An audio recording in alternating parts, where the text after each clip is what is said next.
పిఠాపురం ఒక ప్రక్క పురుహూతికాదేవి వెలసిన అష్టాదశ శక్తి పీఠంగా విరాజిల్లుతూ, మరో ప్రక్క పచ్చటి పంట పొలాలతో అలరారుతూ, ఇంకో ప్రక్క గొప్ప చారిత్రక కట్టడాలతో వెలుగొందుతున్న ఒక గొప్ప పట్టణం కాగా, పిఠాపురం నియోజకవర్గం నుంచి జనసేనాని పవన్ కళ్యాణ్ గారు ఎమ్మెల్యేగా కంటెస్ట్ చేయబోతున్న విషయం తెలిసిందే.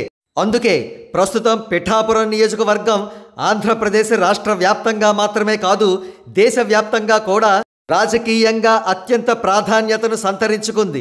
కాగా జనసేనాని ఎప్పుడైతే తాను పిఠాపురం నుంచి ఎమ్మెల్యేగా నిలబడబోతున్నానని అఫీషియల్గా ప్రకటించారో, ఆనాటి నుండి ఆయన ప్రత్యర్థుల వెన్నుల్లో వణుకు మొదలైంది. ఇక రూలింగ్ పార్టీ పరిస్థితి మరింత నిస్సహాయంగా మారింది.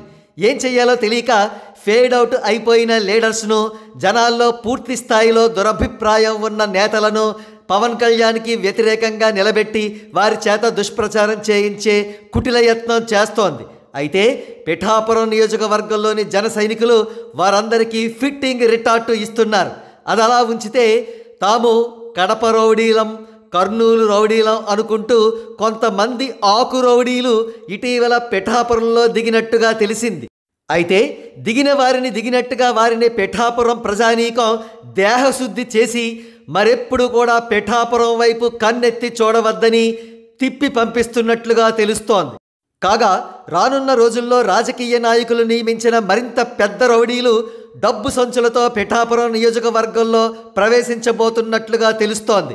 అయితే పిఠాపురం ప్రజలు వారికంటే చాలా స్మార్ట్గా ఉన్నారు. జనసేనాని పవన్ కళ్యాణ్ వంటి ఒక భారతదేశం గర్వించదగ్గ గొప్ప రాజకీయ నాయకుడు వారి నియోజకవర్గం నుంచి పోటీ చేస్తూ ఉండడంతో ఎట్టి పరిస్థితుల్లోనూ ఇటువంటి మహత్తర అవకాశాన్ని వదులుకోకూడదనే దృఢ సంకల్పంతో పిఠాపురం ప్రజానీకం ఉంది. అందుకే ఎటువంటి రౌడీలు దిగినా, ఎటువంటి ప్రలోభాలు వారికి చూపించినా వారందరికీ కూడా బుద్ధి చెప్పడానికి పిఠాపురం ప్రజలు సిద్ధంగా ఉన్నారు.